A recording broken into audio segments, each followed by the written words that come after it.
Hey everyone, Naveed Jamali, and I'm here in Seattle finishing up the last leg of a three-leg film session.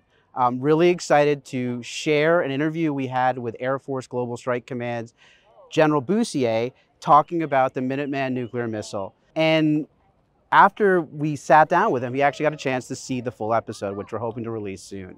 So really excited to keep filming some great content, and I hope you enjoy the interview. Hey, sir, thanks for doing this. Really appreciate it. I know this is a bit of a weird thing, me being in Alaska up here and you being down there, but I really appreciate you doing this. No, Naveed, always a pleasure having a conversation with you, and I wish I was with you in Alaska. The first thing I wanted to pass on is I'm supposed to let you know that Greaser says hi. He's the commanding officer of the 168th Wing, which is our guest today, and we're very excited to be here, seeing some really cool stuff. Also, I think we can see Russia from here. I'm not sure, but it's not too far. That's what they say, Naveed. That's what they say. So let's start with this. One of the big things, obviously you're about to see the Minuteman episode, and I think a lot of Americans are quickly learning that there are three legs to the nuclear triad. Just from your vantage point, can you explain what makes the ICBM, the land leg of that triad, so unique and why it's different from the other two? So Naveed, I'll kind of answer that in a little bit of a roundabout way with the statement that, as you know, and I want the American people to know, that for 11 straight administrations, political party agnostic, we've determined that our nation requires a triad for our national defense needs as well as those of our allies and partners. So let's just take that as a kind of a statement of fact. It's been several decades that we've determined that that was a need for our national security. All three legs of the triad, the air leg, the land leg, and the sea leg, all have very unique attributes, as we call them, that contribute to national security and strategic deterrence. The land leg historically is characterized as the most responsive.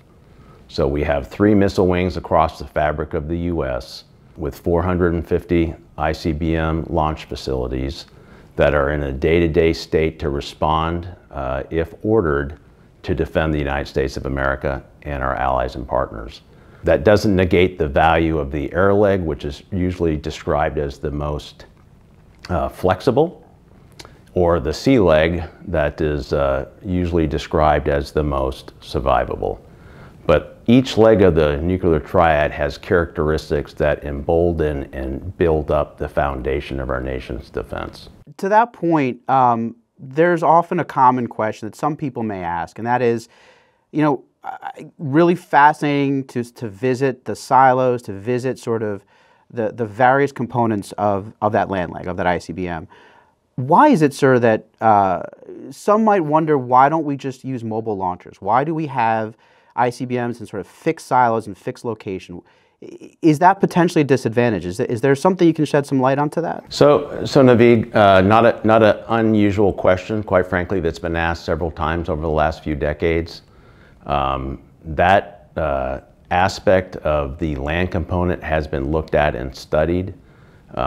That's more of a policy decision at the national level, but the decision has been made that fixed ICBM sites are more stabilizing and provide more deterrence value than potentially a mobile force. If the nation decides we need a mobile force, obviously we'll do as directed. But right now the decision has been made to maintain a fixed-base ICBM force.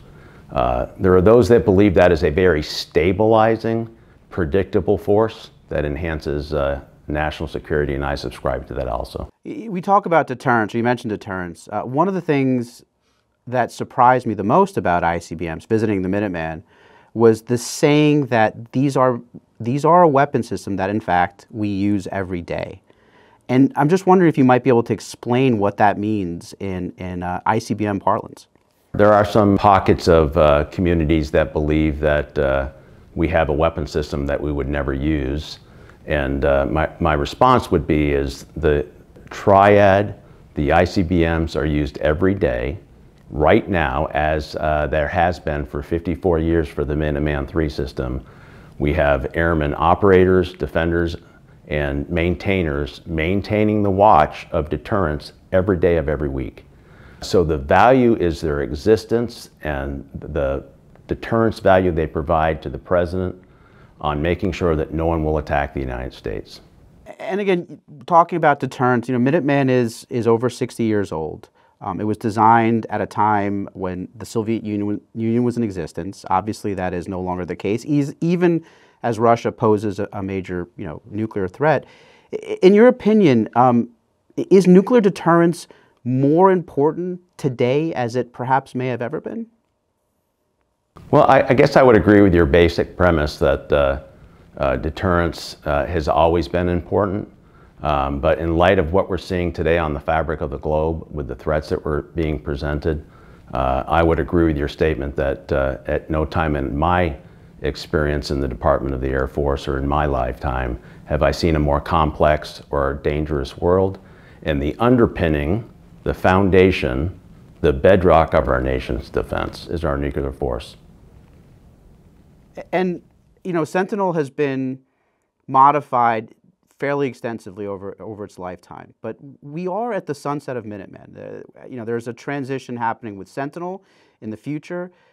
Even as the hardware and the technology is set to be replaced, can you tell us a little bit about what will change and what might not? So what won't change, Naveed, is the absolute importance of the strategic deterrence force. What won't change is the absolute value of the land force providing security for our nation, our allies, and our partners. What will change basically as we transition from the Minuteman III weapon system to the Sentinel weapon system is a kind of a evolutionary improvement in the way we maintain, operate, and defend that platform. It's really characterized as going from analog to digital and providing a more comprehensive architecture for our weapon systems, for our maintainers and operators to operate with all the advances in technology that we've enjoyed for the last 50 years. The thing about Minuteman and the ICBM that I think also separates it, in my opinion, from the other legs is the fact that it is a mission that has stood manned and operated continuously 24/7, 365 for decades.